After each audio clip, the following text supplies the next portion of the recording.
Tu n'auras rien, papa, me lança ma fille d'un air suffisant, prête à hériter de la fortune de 185 millions d'euros de sa mère. J'ai attendu en silence que l'avocate lise la page suivante. Son visage est devenu blanc. Le bruit de la pluie contre la fenêtre de mon appartement était devenu ma méditation. Depuis 12 ans, c'était la seule constante dans ma vie, un rythme régulier qui n'exigeait rien de moi, ne me jugeait pas, n'attendait rien de moi. J'étais assis à mon petit bureau dans le coin de mon 2 pièces dans l'est de Vancouver, la lueur de l'écran de mon ordinateur portable se reflétant sur mes lunettes de lecture. Vendredi après-midi signifiait que j'avais 3 déclarations de revenus à terminer avant le week-end. Madame Chen de la laverie en bas. Les Patel qui tenaient l'épicerie du coin. Le jeune Marcus, le chauffeur Uber qui finançait ses études à l'UBC. De petits comptes.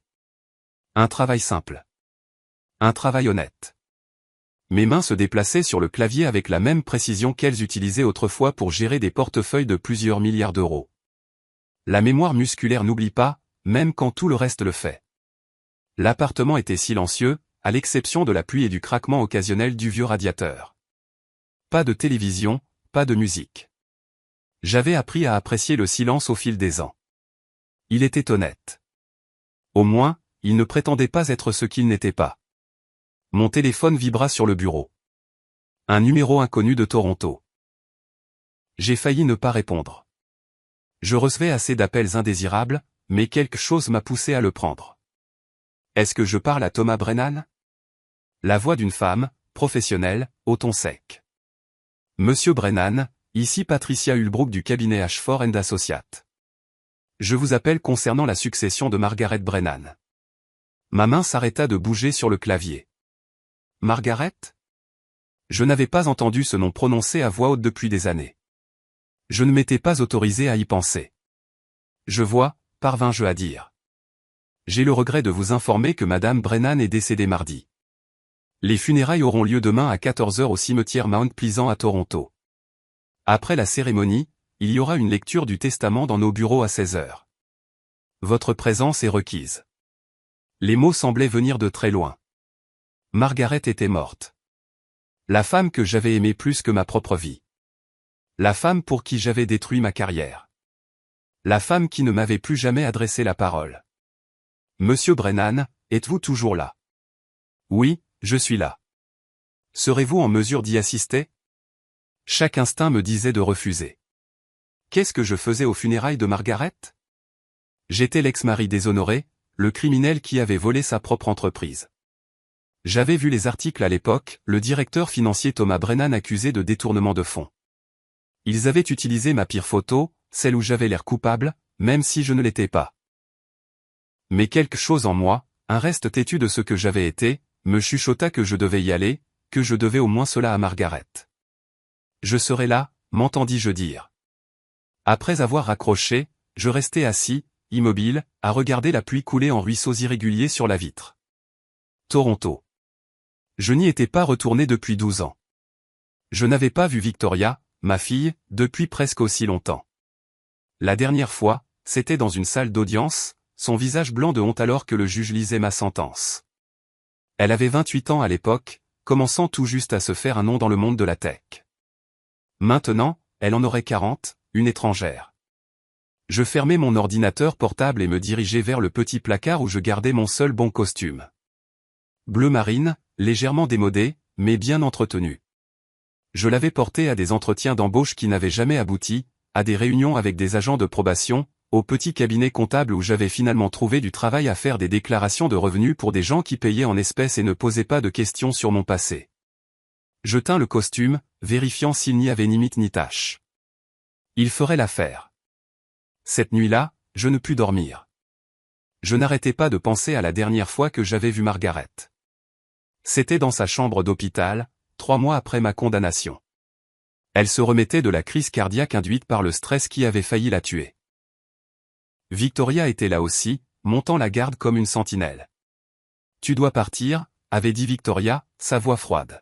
« Tu as fait assez de dégâts. » Margaret avait détourné le visage. Elle ne voulait pas me regarder. Ce silence m'avait fait plus mal que n'importe quel mot. J'étais parti. J'avais pris un bus pour Vancouver, aussi loin de Toronto que possible tout en restant au Canada. J'avais recommencé à zéro, sans réputation, sans relation, sans référence, juste un homme de 60 ans avec un casier judiciaire essayant de se souvenir comment redevenir humain. Le lendemain matin, j'ai pris le premier vol pour Toronto. 6 heures à regarder les nuages et à essayer de ne pas penser. La femme à côté de moi a tenté d'engager la conversation, quelque chose à propos de la visite de ses petits-enfants, mais je devais dégager une aura d'indisponibilité car elle a finalement arrêté d'essayer. Toronto avait l'air différente, plus grande, plus brillante, avec plus de tours encombrant l'horizon.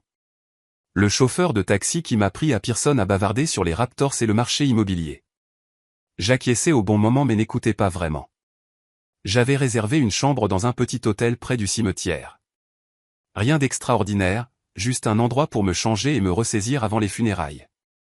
À 13h30, j'ai enfilé mon costume bleu marine, noué ma cravate avec des mains qui ne tremblaient que légèrement, et pris un autre taxi pour le cimetière Mount Pleasant.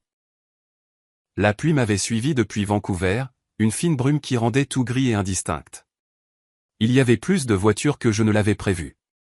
Margaret avait fait de Brennan Technologies, une petite start-up de logiciels, l'une des entreprises technologiques les plus prospères du Canada.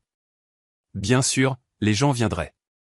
Membres du conseil d'administration, employés, partenaires commerciaux, probablement des politiciens. Je suis resté à l'arrière, derrière un grand chêne, observant de loin. Je pouvais voir la foule rassemblée sous un auvent vert. Victoria se tenait à l'avant, les cheveux plus courts que dans mon souvenir, portant une robe noire et des talons qui lui donnaient l'allure de la PDG qu'elle était devenue. Elle était flanquée de 2 hommes en costume coûteux, probablement des cadres de l'entreprise. Le service fut bref. Un pasteur a prononcé des mots sur l'héritage et la contribution. Quelqu'un de l'entreprise a parlé de la vision et du leadership de Margaret. Victoria est restée parfaitement immobile pendant tout ce temps. Son visage était composé, professionnel. Ma fille avait bien appris à porter des masques. Je ne me suis pas approché, je ne me suis pas laissé voir. Quand le service s'est terminé et que les gens ont commencé à retourner à leur voiture, j'ai marché dans la direction opposée, les mains dans les poches, le col relevé contre la brume. Les bureaux d'avocats d'Ashford & Associates occupaient les 3 derniers étages d'une tour de verre dans le quartier financier. Je suis arrivé en avance, une habitude de mon ancienne vie, et j'ai attendu dans le hall, regardant des gens bien habillés passer à la hâte avec des mallettes et des téléphones collés à l'oreille. À 15h50, j'ai pris l'ascenseur jusqu'au 28e étage. La réceptionniste a levé les yeux quand je me suis approché. Non, s'il vous plaît. Thomas Brandon. Quelque chose vacilla dans son expression. Reconnaissance, dégoût. Elle se reprit rapidement. Salle de conférence C. Au fond du couloir, 3e porte à droite. La salle de conférence était toute en verre et en chrome avec une vue qui s'étendait sur le centre-ville de Toronto jusqu'au lac. Une longue table en acajou dominait le centre, entourée de chaises en cuir. Plusieurs personnes étaient déjà assises, des visages que je reconnaissais à moitié du monde des affaires de Margaret. Ils se turent quand j'entrai. Je pris une chaise près de la porte, loin du groupe principal. La chaise était inconfortable. Ou peut-être que c'était juste moi. Je croisai les mains sur la table et attendis. Victoria arriva exactement à 16 heures. Elle se déplaçait avec la même démarche déterminée que Margaret avait autrefois, tout en affaires, tout en contrôle. Elle se dirigea directement vers le bout de la table, le siège qui avait probablement été celui de sa mère lors des réunions du conseil, et s'assit sans regarder autour d'elle. Puis elle me vit. Pendant un instant, son sang-froid se fissura, ses yeux s'écarquillèrent légèrement et la couleur quitta son visage. Puis le masque revint, plus dur qu'avant. « Qu'est-ce que tu fais ici ?» Sa voix traversa la pièce, assez tranchante pour couper. « J'ai été invité, dis-je doucement. Par Madame Ulbrook. C'est une affaire de famille. Tu as renoncé à ce droit quand tu as volé l'entreprise de maman. » Plusieurs personnes bougèrent, mal à l'aise. Je gardai mes mains stables sur la table, ma voix calme. « Je suis ici parce qu'on m'a demandé d'être ici. » La mâchoire de Victoria se crispa, mais avant qu'elle ne puisse répondre, la porte s'ouvrit et Patricia Ulbrook entra. Elle était plus jeune qu'elle n'en avait l'air au téléphone, peut-être au milieu de la quarantaine, avec des cheveux grisonnants tirés en chignon et des lunettes perchées sur son nez. Elle portait une mallette en cuir et se déplaçait avec une autorité tranquille. « Bonjour à tous. Merci d'être venus. Je suis Patricia Ulbrook, associée principale chez Ashford & Associates, et j'ai eu l'honneur d'être l'avocate de la succession de Madame Brennan au cours des 15 dernières années. Elle prit place à la table, se positionnant entre Victoria et moi. Je sais que c'est un moment difficile, alors j'essaierai d'être aussi efficace que possible. Elle ouvrit sa mallette et en sortit un document épais relié dans une couverture bleu foncé. Le dernier testament de Margaret Elizabeth Brennan, exécuté le 15 mars 2024. Victoria se pencha en arrière dans sa chaise, son expression se figeant entre la satisfaction et le droit. Je reconnus ce regard. C'était le même qu'elle avait porté lorsqu'elle avait gagné son premier procès en tant qu'avocate d'affaires, avant de passer à la direction. De la fierté mêlée à la certitude que le monde s'arrangerait comme il le devait. Avant de commencer avec les legs spécifiques, continua Madame Ulbrook, je veux lire la déclaration d'ouverture de Madame Brennan. Elle a beaucoup insisté pour que cela soit lu à haute voix dans son intégralité avant toute autre chose. Elle ajusta ses lunettes et commença à lire d'une voix claire et professionnelle. À ceux qui sont réunis ici, si vous entendez ceci, c'est que je suis parti, et il est temps que certaines vérités soient dites. J'ai vécu ma vie avec de nombreux regrets, mais peut-être aucun plus grand que mon silence. J'ai bâti une entreprise, créé des emplois, gagné de l'argent. Ces choses semblaient importantes à l'époque, mais j'ai aussi détruit la vie d'un homme bon pour protéger mon entreprise, et j'ai laissé ma fille grandir en croyant à des mensonges parce que la vérité était gênante. Ce testament est ma tentative, aussi inadéquate soit-elle, de rétablir enfin la vérité. La pièce était devenue très silencieuse.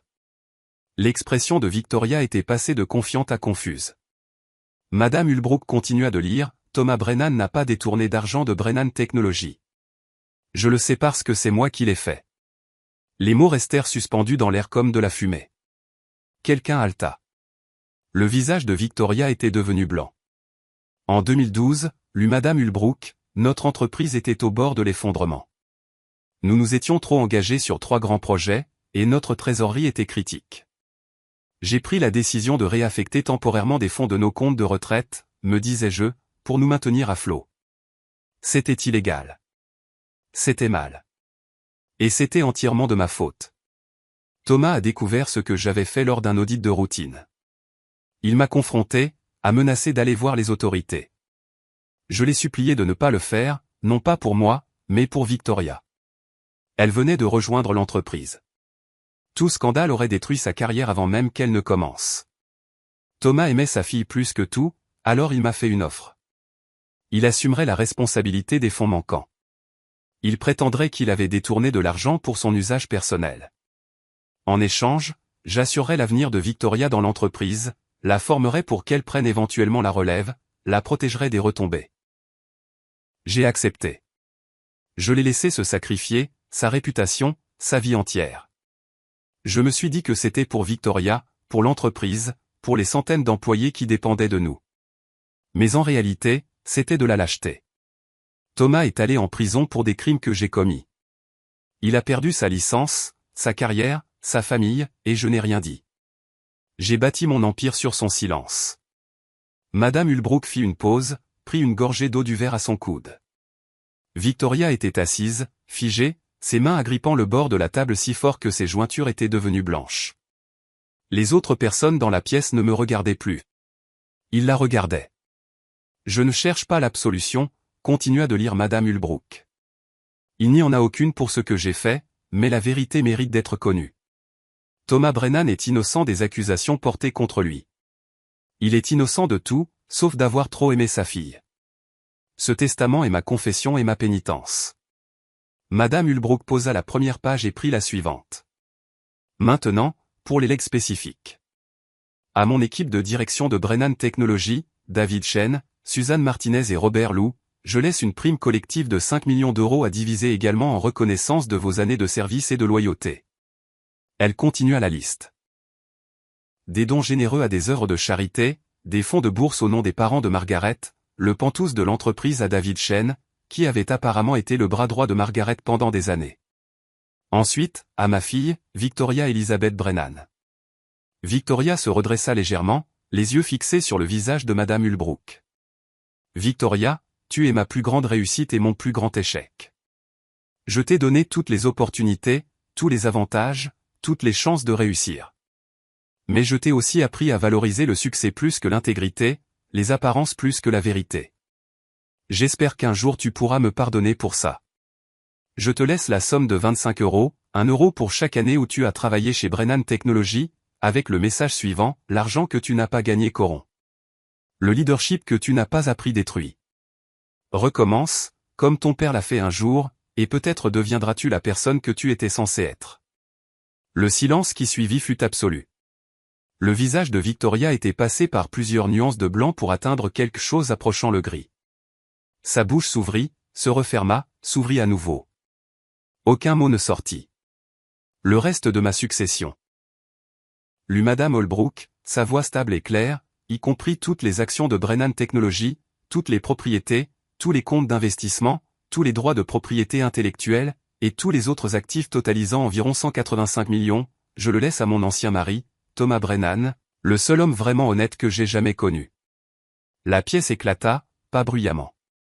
Nous étions Canadiens après tout, et même le choc était poli, mais éclata néanmoins. Des murmures, des exclamations, le raclement des chaises alors que les gens se tournaient pour me regarder. Je restais très immobile, mes mains toujours jointes sur la table, et ne ressentis rien. Ou peut-être que je ressentais trop de choses, et que tout s'annulait en un engourdissement. Il y a plus, dit Madame Holbrook, élevant légèrement la voix. La pièce se calma à nouveau. Madame Brennan a laissé des instructions spécifiques.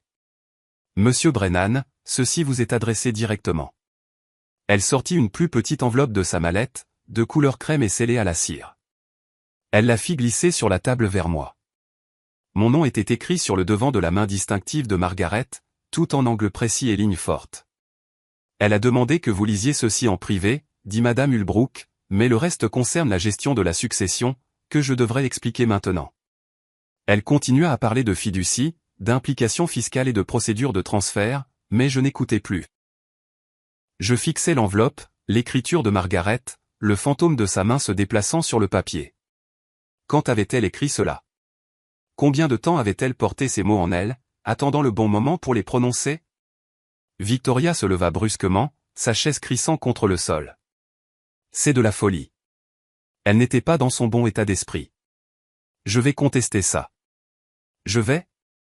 Madame Brennan a été minutieusement évaluée par 3 médecins différents dans les mois précédant sa mort, dit calmement Madame Holbrook. Tous ont certifié qu'elle était saine d'esprit et de corps lorsqu'elle a exécuté ce testament. Elle avait anticipé les contestations et pris les précautions appropriées. Le testament est inattaquable. Il nous a volés. La voix de Victoria s'était élevée, avait perdu son vernis professionnel. Elle me montra du doigt, sa main tremblante. Il l'a admis. Il est allé en prison. Il a plaidé coupable pour vous protéger, dit doucement Madame Holbrook, comme votre mère vient de l'expliquer. Non. Victoria secoua la tête, ses cheveux se détachant de son chignon soigné. Non, ce n'est pas. Il n'aurait pas. Elle me regarda alors, me regarda vraiment pour la première fois depuis que j'étais entré dans la pièce. Je la vis observer mon costume démodé, mes chaussures usées, mon visage ridé et mes cheveux gris. Je la vis essayer de réconcilier cette image avec ce qu'elle avait construit dans son esprit au fil des ans. Le père criminel, le traître, l'homme égoïste qui a tout détruit pour de l'argent. L'as-tu fait, demanda-t-elle, sa voix à peine plus qu'un murmure. As-tu vraiment porté le chapeau pour elle? Je croisai son regard, les yeux de Margaret, le même brun profond, et hochai la tête une fois. Oui. Mais pourquoi? Pourquoi ferais-tu ça? Parce que tu étais ma fille, dis-je simplement. Et je t'aimais. Le passé flottait entre nous comme une accusation. Parce que je l'avais aimé. Le passé. La fille que j'avais poussée sur les balançoires, aidée avec ses devoirs et à qui j'avais appris à faire du vélo. Mais cette fille était partie. Cette femme qui se tenait devant moi, tremblant de rage et de confusion, était une étrangère. Le visage de Victoria se décomposa. Pendant un instant, je vis la jeune fille qu'elle avait été, incertaine, vulnérable, effrayée. Puis elle se retourna et sortit de la salle de conférence, ses talons claquant rapidement sur le sol en marbre. La porte se referma derrière elle avec un léger clic. Les autres cadres commencèrent à rassembler leurs affaires, murmurant des excuses et des condoléances. En quelques minutes, la pièce s'était vidée. Sauf Madame Holbrook et moi. C'était plus dramatique que la plupart des lectures de testament, dit-elle, s'autorisant un petit sourire, bien que peut-être pas plus dramatique que ce que Madame Brennan avait prévu. Elle a toujours eu le sens du timing, dis-je. Madame Ulbrook commença à ranger ses papiers. J'aurai besoin que vous passiez au bureau la semaine prochaine pour signer quelques documents. Il y a pas mal de paperasse pour transférer une telle fortune. J'imagine bien. Elle fit une pause, me regarda attentivement. Vous n'avez l'air ni surpris ni heureux. La plupart des gens dans votre situation seraient en train de célébrer. La plupart des gens dans ma situation ne seraient pas dans cette situation, dis-je. Elle sourit à nouveau, cette fois plus chaleureusement. Madame Brennan a dit que vous réagiriez de cette façon. Elle a dit que vous voudriez probablement en donner la majeure partie. Elle me connaissait bien. Elle vous aimait, vous savez, même après tout. Peut-être surtout après tout. Madame Ulbrook ferma sa mallette. Je vous laisse lire sa lettre en privé. Prenez votre temps. La salle est réservée pour une autre heure. Après son départ, je suis resté seul dans la pièce de verre et de chrome, à regarder le soleil se coucher sur Toronto. La ville que j'avais autrefois appelée ma maison. La ville où j'avais eu une carrière, une famille, une vie, tout cela disparu maintenant, dispersé comme des cendres au vent. J'ai pris l'enveloppe, senti son poids dans mes mains. Une partie de moi ne voulait pas l'ouvrir. Ne voulait pas entendre à nouveau la voix de Margaret, même à travers des mots écrits. Ne voulait rien ressentir du tout. Mais j'ai quand même brisé le sceau. La lettre était écrite de la même écriture précise que l'enveloppe, datée de 3 mois avant sa mort. Cher Thomas, si tu lis ceci, c'est que je suis enfin libéré de la lâcheté qui a défini ma vie. J'aimerais pouvoir dire que cela m'apporte du réconfort, mais les morts n'ont pas de réconfort, seulement le silence. Cette lettre n'est pas une excuse. Les mots ne peuvent défaire ce que je t'ai fait. Considère-la plutôt comme une confession, un témoignage, un compte rendu final. Je veux que tu saches que j'ai découvert que j'allais mourir il y a 14 mois. Cancer du pancréas, stade 4. Les médecins m'ont donné 6 mois. J'ai tenu 14 mois par pure obstination et grâce aux meilleurs soins médicaux que l'argent puisse acheter. Mais même l'argent a ses limites. Et je suis arrivé aux miennes. Quand j'ai reçu le diagnostic, ma première pensée a été le soulagement. Pas pour moi, mourir est terrifiant, Thomas. Peu importe combien tu as vécu. Mais le soulagement qu'enfin j'aurai une excuse pour dire la vérité. Qu'était l'entreprise comparée à la mort? Qu'était la réputation comparée à affronter ce qui vient après avec une conscience tranquille? Mais même alors, j'ai hésité. Je me suis dit que je devais arranger les choses correctement, que je devais m'assurer que Victoria serait protégée, que je devais structurer la succession de l'entreprise. Des mensonges, tous autant qu'ils étaient. La vérité est que j'étais toujours une lâche, même face à la mort. C'est Victoria elle-même qui m'a finalement poussé à agir. Il y a 3 mois, elle est venue me voir avec des plans pour développer l'entreprise dans le développement de l'IA. Elle était si excitée, si fière. Elle m'a montré son plan d'affaires, ses projections, sa stratégie. C'était un travail brillant. Elle a toujours été brillante. Mais il manquait quelque chose. Un noyau d'intégrité qui aurait dû être là. Et si la technologie est mal utilisée, lui ai-je demandé. Et si elle nuit aux gens? Ce n'est pas notre problème, a-t-elle dit. Nous ne sommes pas responsables de la façon dont les gens utilisent nos produits. Et j'ai réalisé que c'est moi qui lui avais appris ça. Je lui avais appris que le succès justifie n'importe quel coût, que les affaires sont amorales, que tu fais ce que tu dois faire pour gagner. Je lui avais appris ces choses par l'exemple, en gardant le silence sur ce que j'avais fait, en te laissant porter le blâme. Je t'ai transformé en son conte moralisateur, l'homme faible qui a volé parce qu'il n'était pas assez fort pour réussir légitimement. Et elle a appris la leçon que j'avais voulu. Sois forte. Sois impitoyable. Ne laisse jamais le sentimentalisme entraver la victoire. J'ai créé un monstre, Thomas. Pas Victoria. Elle est encore capable d'être la personne qu'elle aurait dû être. Mais la version d'elle que j'ai façonnée, moulée, entraînée à suivre mes pas, cette version est un monstre. Et c'est de ma faute. Donc ce testament n'est pas de la générosité. C'est une pénitence. C'est une stratégie. C'est ma dernière tentative d'être la mère que Victoria méritait, même si elle me détestera pour ça. L'argent que je te laisse, je sais que tu n'en veux pas. Je sais que tu en donneras probablement la majeure partie. C'est bien. C'est attendu.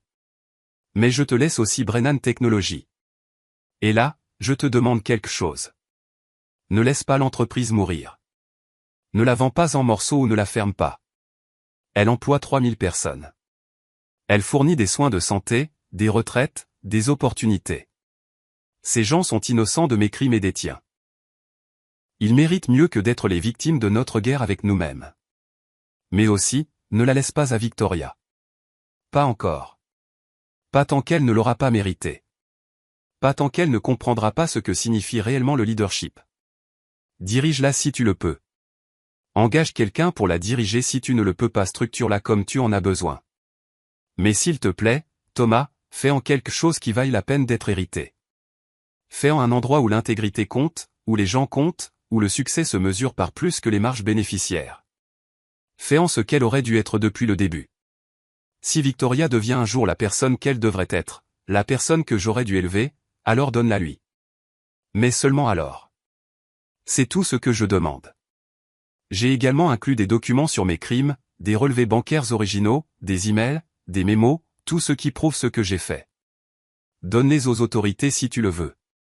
Lave officiellement ton nom. Tu as mérité ce droit. Ou garde-les privés et laisse la vérité exister dans le testament. C'est ton choix. Je ne sais pas s'il y a une vie après la mort, Thomas. Je ne sais pas si je serai jugé pour ce que j'ai fait. Mais s'il y en a une, et si je le suis, j'espère que celui qui jugera prendra en compte que j'aimais notre fille. Je l'aimais tellement que j'étais prête à détruire un homme bon pour la protéger. Cet amour était égoïste. Cet amour était de la lâcheté. Cet amour a causé un tort irréparable. Mais c'était de l'amour. Je suis désolé. Ces mots sont inadéquats. Je le sais. Désolé ne peut pas te rendre 12 ans. Désolé ne peut pas restaurer ta réputation. Désolé ne peut pas reconstruire ta relation avec Victoria. Désolé n'est qu'un mot, mais c'est tout ce qu'il me reste à te donner, avec de l'argent dont tu ne veux pas et une entreprise que tu n'as jamais demandé. Utilise-les mieux que moi. Margaret. J'ai lu la lettre 3 fois, puis je l'ai pliée soigneusement et l'ai remise dans l'enveloppe. Mes mains ne tremblaient pas. Mes yeux n'étaient pas humides. Je me sentais étrangement calme, comme si j'avais enfin atteint la fin d'un très long voyage pour ne trouver que du vide. Margaret était morte. La vérité était sortie. Victoria savait ce que j'avais fait, ce que sa mère avait fait, et j'étais soudainement, absurdement, incroyablement riche. Rien de tout cela ne semblait réel. Je me suis levé, j'ai pris l'enveloppe et je me suis dirigé vers la fenêtre. Le soleil était maintenant complètement couché, et les lumières de Toronto commençaient à briller comme des étoiles éparpillées sur le sol. Quelque part dans cette ville se trouvait la fille que j'avais autrefois poussée sur les balançoires, la fille pour qui j'étais allé en prison. L'étrangère qui était sortie de cette pièce il y a 1 heure, son monde entier brisé. J'aurais dû ressentir du triomphe. J'aurais dû me sentir vengé. J'aurais dû ressentir autre chose que cette immense fatigue vide. Mais je me sentais juste fatigué. La semaine suivante passa dans un tourbillon de paperasse, d'avocats et de comptables. Madame Hulbrook était efficace, en 5 jours, j'avais accès à des comptes contenant plus d'argent que je ne pourrais en dépenser en 10 vies. En 7 jours, j'avais une participation majoritaire dans Brennan Technologies et une réunion du conseil d'administration prévue pour me présenter comme le nouveau propriétaire. Victoria ne m'a pas contacté. Je ne l'ai pas contacté. Nous tournions l'un autour de l'autre comme des étoiles binaires. Trop d'histoires pour entrer en collision, trop de gravité pour s'échapper. Jeudi, j'ai rencontré l'équipe de direction de Brennan Technologies. Ils étaient polis, professionnels et clairement terrifiés. L'ex-directeur financier déshonoré venait de devenir leur patron. L'homme qui était censé avoir détourné de l'argent de l'entreprise la possédait maintenant. Peu importe que le testament de Margaret ait lavé mon nom. Les gens croient ce qu'ils veulent croire, et ils voulaient croire le récit qu'on leur avait raconté 12 ans plus tôt. Je ne suis pas ici pour diriger cette entreprise, leur ai-je dit dans la salle de conférence qui avait autrefois été le domaine de Margaret. Je n'ai ni les compétences ni le désir. Mais je suis ici pour m'assurer qu'elle fonctionne de manière éthique. Madame Hulbrook mettra en place des procédures de surveillance, des audits indépendants chaque trimestre, une formation à l'éthique pour tous les cadres, un système de protection des lanceurs d'alerte qui relève directement du conseil d'administration, que je présiderai. David Chen, l'ancien bras droit de Margaret, s'éclaircit la gorge. Et pour les opérations quotidiennes? Qui sera le PDG? Vous, dis-je, PDG par intérim, en attente de l'approbation du conseil. Vous faites le travail en tout sauf le nom depuis 5 ans. Officialisez-le. Le soulagement traversa son visage. Et Victoria, qu'en est-il d'elle? Elle a été très virulente quant à la contestation du testament. Elle a essayé d'obtenir le soutien du conseil pour contester votre propriété. Je souris, bien que cela n'atteignît pas mes yeux. Laissez-la essayer. Le testament est solide, et Victoria doit apprendre quelque chose que sa mère ne lui a jamais appris. Qu'est-ce que c'est? Que certaines batailles ne valent pas la peine d'être gagnées. Après la réunion, j'ai traversé le bâtiment. Mon bâtiment maintenant, bien que je puisse à peine assimiler ce fait. Les employés chuchotaient à mon passage. Certains semblaient curieux. Certains semblaient rancuniers. Aucun ne semblait particulièrement heureux de me voir. Je me suis retrouvé au dernier étage, dans ce qui avait été le bureau de Margaret. Il avait été vidé. Pas d'effet personnel, pas de photos, aucune trace de sa présence sauf la faible odeur de son parfum qui s'accrochait encore au rideau. Le bureau avait des fenêtres du sol au plafond donnant sur la ville. Je me suis tenu là où Margaret avait dû se tenir des milliers de fois, regardant son royaume. Avait-elle jamais regretté ce qu'elle avait fait, ou s'était-elle convaincue que c'était justifié, nécessaire, le prix du succès? Mon téléphone vibra. Un texto d'un numéro inconnu. On peut parler? Je le fixai pendant un long moment. 2 mots et une initiale. Ma fille me contactant après 12 ans de silence. Demandant quelque chose qu'elle n'avait jamais eu à demander auparavant. Mon temps, mon attention, ma volonté de l'écouter. Je pouvais l'ignorer. Laisser mariner dans sa propre confusion et sa colère. Lui faire ressentir une fraction de ce que j'avais ressenti. Assis dans cette cellule de prison, sachant que ma fille pensait que j'étais un criminel. Mais la vengeance n'avait jamais été mon style. Et d'ailleurs, j'étais fatigué de porter la colère. Fatigué de porter quoi que ce soit. Je répondis, samedi, 10h. Van sur Queen Street. Sa réponse arriva immédiatement. J'y serai. Samedi arriva, froid et lumineux. Un de ces jours d'automne où le soleil brille mais ne fournit aucune chaleur. Je suis arrivé au café en avance, j'ai commandé un café noir et pris une place près de la fenêtre. L'endroit était bondé de monde le week-end, des étudiants avec des ordinateurs portables, des couples partageant des pâtisseries, des familles essayant de contenir des enfants énergiques. Victoria arriva exactement à 10h, ponctuelle comme toujours. Elle avait l'air différente, plus petite en quelque sorte, moins soignée. Ses cheveux étaient attachés en une simple queue de cheval, et elle portait un jean et un pull au lieu de ses tailleurs habituels. Elle m'aperçut, hésita, puis s'approcha avec les pas prudents de quelqu'un naviguant sur un champ de mine. « Salut, dit-elle. »« Salut. Je peux m'asseoir ?» Je lui fis signe de prendre la chaise en face de moi. Elle s'assit, commanda un latte au serveur qui passait, puis croisa les mains sur la table dans un geste qui me rappelait douloureusement moi-même. Pendant un long moment, nous nous sommes juste regardés. J'ai essayé de trouver des traces de la petite fille que j'avais connue dans le visage de cette femme. Elle était là, cachée sous des couches de temps, d'expérience et de douleur. Mais elle était là. Je ne sais pas par où commencer, dit finalement Victoria. Le début fonctionne généralement. Elle sourit légèrement à cela. Un fantôme de l'humour facile que nous avions partagé autrefois. Quel début? Il semble y avoir plusieurs versions, et je ne sais plus laquelle est la vraie. La vraie, dis-je. C'est toujours le meilleur point de départ. Elle prit une profonde inspiration. Je me souviens de toi comme du meilleur père du monde. Tu venais à tous mes matchs de foot. Tu m'as aidé à construire ce volcan pour la foire scientifique. Tu m'as appris à faire du vélo et tu m'as dit que c'était normal d'avoir peur, mais que je devais essayer quand même. Tu me donnais l'impression que je pouvais tout faire. Tu le pouvais. Tu l'as fait. Puis soudain, tu étais un criminel. Maman a dit que tu volais l'entreprise depuis des années. Elle a dit que tu nous avais trahis. Trahi tout le monde. Elle m'a montré les relevés bancaires, les virements, les preuves. Elle a dit que tu avais avoué. Je ne voulais pas le croire, mais il y avait des preuves. Tes aveux, ton plaidoyer de culpabilité, la prison. Je me souviens. J'étais si en colère, si confuse. Comment pouvais-tu tout jeter pour de l'argent? Nous avions de l'argent. Nous avions du succès. De quoi avais-tu besoin de plus? Pensais-je. Elle s'arrêta, déglutit difficilement. Je pensais que tu aimais l'argent plus que tu nous aimais. Le serveur apporta son latte. Elle enroula ses mains autour, mais ne but pas, puis, maman est morte, continua-t-elle. Et ce testament, cette lettre. Et soudain, tout ce que je pensais savoir était un mensonge. Tu n'as rien volé. Tu as tout sacrifié pour moi, pour protéger ma carrière, mon avenir. Et j'ai passé 12 ans à te détester pour ça. Tu ne savais pas, dis-je doucement. Ta mère s'est assurée que tu ne saches pas, mais j'aurais dû. J'aurais dû remettre en question. J'aurais dû me demander. J'aurais dû. Sa voix se brisa. Tu étais mon père. J'aurais dû croire en toi. Tu avais 28 ans. Ta mère était ton héroïne, ta patronne, ton mentor.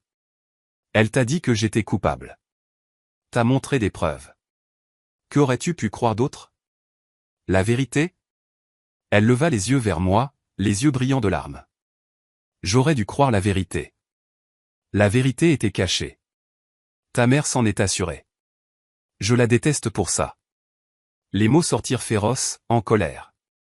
Je déteste qu'elle m'ait menti. Je déteste qu'elle t'ait laissé souffrir. Je déteste qu'elle ait bâti son empire sur ton sacrifice et ne me l'ait jamais dit. Je déteste qu'elle soit morte pour que je ne puisse pas lui crier dessus. Elle était mourante quand elle a écrit ce testament, dis-je. Elle a eu des mois pour reconsidérer, pour le changer, pour garder ses secrets. Elle a choisi de dire la vérité. Cela a demandé du courage. Trop peu, trop tard, peut-être, mais c'est plus que ce que beaucoup de gens parviennent à faire. Victoria essuya ses yeux avec le dos de sa main, un geste si jeune que ça faisait mal à voir. J'ai essayé de contester le testament. Tu le savais? David l'a mentionné. J'ai engagé 3 avocats différents. Ils m'ont tous dit la même chose. C'est bétonné. Maman s'en est assurée. Donc, je ne peux même pas me battre. Je ne peux même pas prétendre avoir une chance. C'est juste fini. Le poste de PDG pour lequel j'ai travaillé 12 ans, parti. L'héritage que j'attendais, parti. La mère que je pensais connaître n'a jamais existé. Le père que j'ai détesté pendant des années, innocent. Toute ma vie construite sur des mensonges. Elle rit, mais un rire amer. 25 €. C'est ce que je vaux.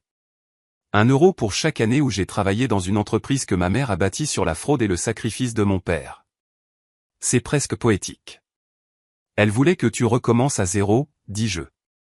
Que tu apprennes ce que signifie gagner quelque chose plutôt que d'en hériter. Elle voulait me punir. Peut-être. Ou peut-être qu'elle voulait te sauver. Victoria me regarda alors, vraiment, son expression brute et interrogatrice. Que veux-tu, papa? Tu as l'argent, l'entreprise, tout. Tu pourrais me détruire complètement. Tu pourrais t'assurer que je ne travaille plus jamais dans la tech. Tu pourrais dire à tout le monde ce que maman a fait, ce que je ne savais pas. Tu pourrais. Je ne veux pas de vengeance, Victoria. Alors quoi? Que veux-tu? C'était une bonne question. Que voulais-je? Pendant 12 ans, je n'avais rien voulu. Je m'étais entraîné à ne rien vouloir. J'avais appris à vivre modestement, à avoir peu de besoins, à attendre moins. Et maintenant, j'avais tout et je ne savais toujours pas ce que je voulais. Je veux que tu ailles bien, dis-je finalement. Je veux que tu apprennes ce que ta mère n'a jamais appris. Que l'intégrité compte plus que le succès. Que qui tu es compte plus que ce que tu possèdes. Que certains prix sont trop élevés, peu importe ce que tu achètes. Comment suis-je censé faire ça? J'ai 40 ans. Je ne sais pas être quelqu'un d'autre que celle que maman a fait de moi. Alors apprends. Recommence à zéro. Découvre qui est Victoria Brennan quand elle n'est pas la fille de Margaret Brennan ou la victime de Thomas Brennan ou la PDG de Brennan Technologies. Juste Victoria, juste toi. Je ne sais pas comment. Moi non plus, dis-je. Il y a 12 ans, j'étais un criminel condamné sans emploi, sans argent, sans perspective. J'ai dû comprendre comment redevenir humain à partir de zéro. Ce n'était pas facile. Certains jours, ce n'était même pas possible. Mais je l'ai fait. Comment? En acceptant que l'ancienne vie était partie, que je ne pouvais pas la récupérer et que je ne devais pas le vouloir. En trouvant de la valeur dans les petites choses. La gratitude de Madame Chen quand je lui ai fait économiser 40 € sur ses impôts. L'invitation des Patel au mariage de leur fille. Marcus m'envoyant une photo de sa remise de diplôme de l'UBC. De petites choses, des choses honnêtes, des choses réelles. Victoria pleurait maintenant, sans essayer de le cacher. Je ne sais pas si je peux faire ça. Tu le peux. Tu es plus forte que tu ne le penses. Non, vraiment pas, tu es venue ici aujourd'hui, fis-je remarquer. Cela a demandé de la force. Elle sourit à travers ses larmes. Ou du désespoir. Parfois, c'est la même chose. Nous sommes restés assis en silence pendant un moment, regardant les gens passer dans la rue, un jeune couple se tenant la main, un vieil homme nourrissant des pigeons malgré le panneau d'interdiction, un enfant poursuivant un ballon qui lui avait échappé. « Que feras-tu de l'entreprise » demanda finalement Victoria. La maintenir en activité. La rendre éthique. Essayer d'en faire quelque chose qui vaille la peine d'être hérité. Et après? Te la rendre? Peut-être. Si tu la mérites. Si tu deviens quelqu'un qui pourrait la diriger avec intégrité au lieu de simple ambition. Elle hocha lentement la tête. C'est juste. Ta mère t'a laissé 25 €, dis-je. Mais je t'offre un emploi. Assistante administrative débutante au département de conformité éthique. Salaire minimum. Pas de traitement de faveur. Pas de voie rapide vers la direction. Juste du travail. Les yeux de Victoria s'écarquillèrent. Tu m'offres un emploi. Si tu le veux. Si tu es prête à commencer en bas de l'échelle et à gravir les échelons. Si tu peux supporter de recevoir des ordres de personnes qui te rendaient des comptes. Si tu peux apprendre à valoriser le travail plus que le titre. C'est humiliant. Oui. Tout le monde le saura. Tout le monde rira. Probablement. Pourquoi me ferais-tu ça? Je ne te le fais pas. Je t'offre une chance de le faire pour toi-même. Le testament de ta mère t'a enlevé la vie que tu pensais avoir. C'est une opportunité d'en construire une meilleure. Mais seulement si tu le veux. Je ne te forcerai pas. Je ne te mettrai pas la pression. L'offre est ouverte. Prends-la ou non. Elle regarda son latte, la mousse tourbillonnant en motif à la surface. Je dois y réfléchir. Prends tout le temps dont tu as besoin. Elle se leva, prit son manteau et son sac à main, puis s'arrêta. Papa. Oui. Je suis désolé de ne pas avoir cru en toi, pour les années que nous avons perdues, pour tout. Je me levai aussi, lui fis face de l'autre côté de la petite table du café. Je suis désolé aussi, pour le fardeau que tu as porté, pour les mensonges qu'on t'a racontés, de ne pas avoir été là pour t'aider à devenir qui tu aurais dû être. Pouvons-nous? Elle hésita. Pouvons-nous essayer à nouveau? Pas reprendre là où nous nous sommes arrêtés. C'est impossible. Mais repartir à zéro. Apprendre qui nous sommes maintenant. J'ai réfléchi à cela. À la possibilité du pardon, à la reconstruction de la confiance, à savoir si 12 ans de silence pouvaient être comblés par l'intention et l'effort. Nous pouvons essayer, dis-je. Elle sourit, un vrai sourire cette fois, petit mais sincère. C'est assez. Essayer, c'est assez. Elle est partie alors, disparaissant dans la foule du samedi. Je me suis rassis, j'ai fini mon café et j'ai regardé la ville bouger autour de moi. Toronto, l'endroit que j'avais fui, effrayé d'affronter ce que j'avais perdu. L'endroit où j'étais revenu et où j'avais trouvé cette perte transformée en quelque chose d'étrange et d'inattendu. J'ai pensé à la lettre de Margaret pliée dans mon portefeuille, à sa confession, sa pénitence, et son espoir que j'utiliserais son argent mieux qu'elle ne l'avait fait. À l'entreprise qu'elle avait bâtie sur la fraude et le sacrifice, maintenant à moi de la remodeler ou de la détruire. J'ai pensé à Victoria marchant dans les rues de Toronto, essayant de comprendre qui elle était alors que tout ce qu'elle avait cru s'avérait faux. À l'offre d'emploi que je lui avais faite, l'opportunité de devenir quelqu'un de nouveau. Et j'ai pensé à moi. Thomas Brennan, 63 ans, ancien directeur financier, criminel condamné, préparateur de déclaration de revenus pour petites entreprises, et maintenant, absurdement, incroyablement, propriétaire d'un empire de 185 millions d'euros. Que allais-je en faire? La réponse est venue lentement, comme une aube naissante. Je ferai ce que Margaret avait demandé. Maintenir l'entreprise en activité, la rendre éthique, en faire quelque chose qui vaille la peine d'être hérité. Mais je ferai aussi plus que cela. J'utiliserai l'argent pour créer des secondes chances, des bourses pour les personnes ayant un casier judiciaire, des formations professionnelles pour ceux qui réintègrent la société après la prison, des programmes de réhabilitation, une aide juridique pour ceux qui ne peuvent pas se payer un avocat de la défense. Toutes les choses que j'aurais souhaité exister il y a 12 ans lorsque j'avais été libéré de prison avec rien d'autre qu'un casier et une réputation. Je transformerai Brennan Technologies en un terrain d'essai pour Victoria. Pas un cadeau, mais une opportunité. Un endroit où elle pourrait apprendre à diriger avec intégrité si elle le choisissait. Un endroit où elle pourrait mériter ce qui lui avait été enlevé si elle était prête à travailler pour cela. Et je garderai mon appartement à Vancouver, ma vie simple, mon petit cabinet comptable. Parce que ces choses étaient réelles d'une manière que la richesse ne pourrait jamais l'être. Elles étaient méritées, choisies, vécues. Elles étaient miennes d'une manière que l'argent hérité ne le serait jamais. Le chèque que j'écrirais à Victoria pour son premier salaire vaudrait plus que n'importe quel héritage. Ce serait le premier euro qu'elle aurait vraiment gagné, libre de l'ombre de sa mère et du sacrifice de son père. Et peut-être qu'un jour, elle le comprendrait. Ou peut-être pas. Peut-être qu'elle rejetterait l'emploi, l'opportunité, la chance de recommencer. Ça ferait mal, mais ce serait son choix, sa vie à vivre, ses erreurs à faire, son chemin à parcourir. Je ne pouvais pas la sauver d'elle-même, pas plus que Margaret ne pouvait me sauver de mes choix, ou que je ne pouvais sauver Margaret des siens. Nous devons tous suivre nos propres routes, prendre nos propres décisions, vivre avec nos propres conséquences. Mais je pouvais lui offrir une carte, un point de départ, un premier pas. Le reste dépendrait d'elle. Je me suis levé, j'ai laissé de l'argent sur la table pour le café et un pourboire généreux, et je suis sorti sous le soleil d'automne. L'air était froid mais pur, vif sur mon visage. Toronto sentait les gaz d'échappement, les marrons grillés et la possibilité. J'avais un vol pour Vancouver ce soir-là.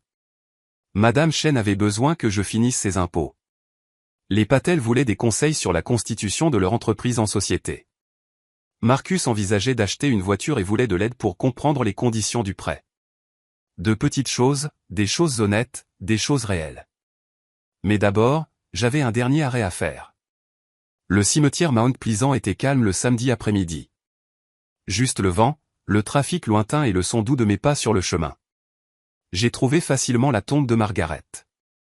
De la terre fraîche, des fleurs fraîches, une simple pierre tombale en granit avec son nom et ses dates, et l'inscription, elle a bâti des empires, mais a oublié de se construire elle-même.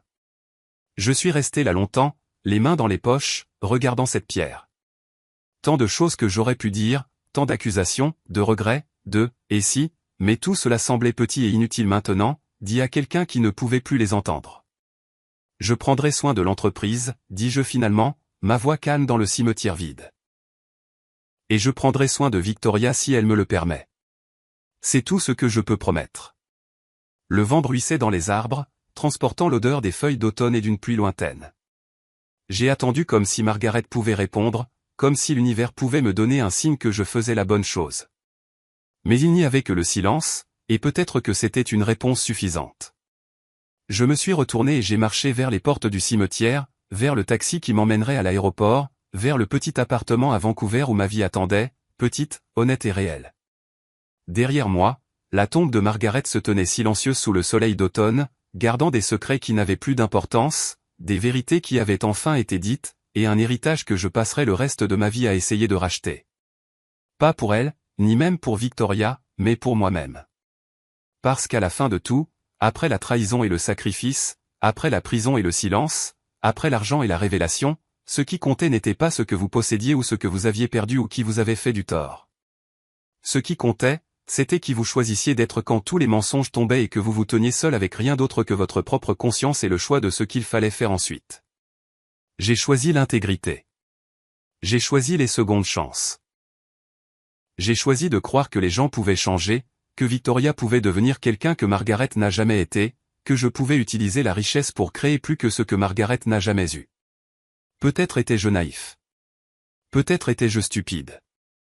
Peut-être que 12 ans à vivre modestement m'avaient rendu tendre, incapable de comprendre le monde impitoyable dans lequel je remettais les pieds. Mais j'avais passé 12 ans à réapprendre à être humain, à trouver de la valeur dans la simplicité, un sens dans l'honnêteté, la paix en lâchant la colère. Je n'allais pas oublier ces leçons maintenant. Le chauffeur de taxi m'a demandé où j'allais. Je lui ai donné l'adresse de l'aéroport, puis je me suis installé sur le siège arrière et j'ai regardé Toronto disparaître derrière moi. Les tours de verre, la circulation, les rues animées où les gens se croisaient sans lever les yeux. Mon téléphone vibra. Un texto de Victoria. J'ai réfléchi à cette offre d'emploi. Je peux avoir le week-end pour décider. Je répondis, prends tout le temps dont tu as besoin. L'offre n'expire pas, 3 points apparurent, montrant qu'elle écrivait. Ils disparurent. Apparurent à nouveau, disparurent. Finalement, un message arriva. Merci pour tout.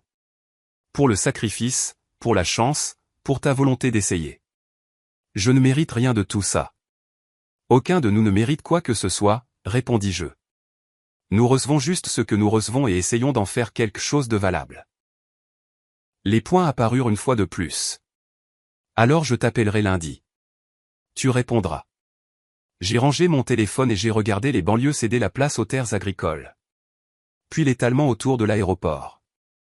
Dans quelques heures, je serai de retour à Vancouver, dans mon petit appartement avec la pluie sur les fenêtres et le radiateur qui craque.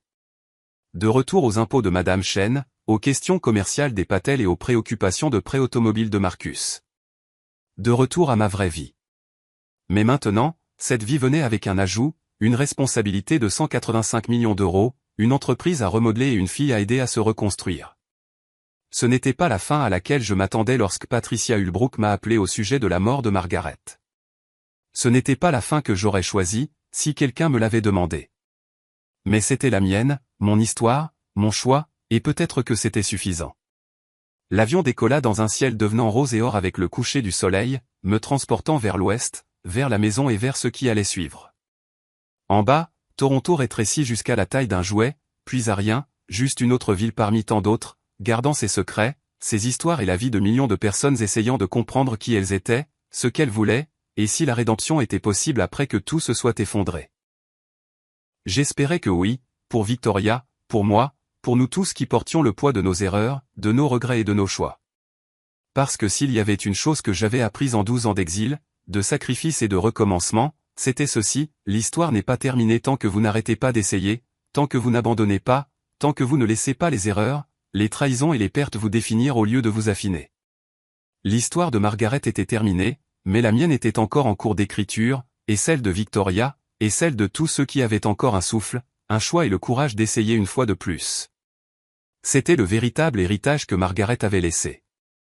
Pas l'argent ou l'entreprise, mais le rappel qu'il n'est jamais trop tard pour dire la vérité, jamais trop tard pour faire amende honorable, jamais trop tard pour devenir qui vous auriez dû être depuis le début. Même si cela demande de mourir pour trouver le courage. Même si cela demande de tout perdre pour comprendre ce qui compte. Même si cela demande 12 ans et une confession à 185 millions d'euros pour enfin, remettre les choses en ordre. L'avion monta plus haut, poursuivant le soleil vers les montagnes, l'océan et le petit appartement où ma vie simple et honnête m'attendait pour que je revienne et que je trouve comment réconcilier qui j'avais été avec qui j'étais devenu, avec qui je devrais maintenant être. Ce ne serait pas facile. Mais encore une fois, les choses qui en valent la peine ne le sont jamais.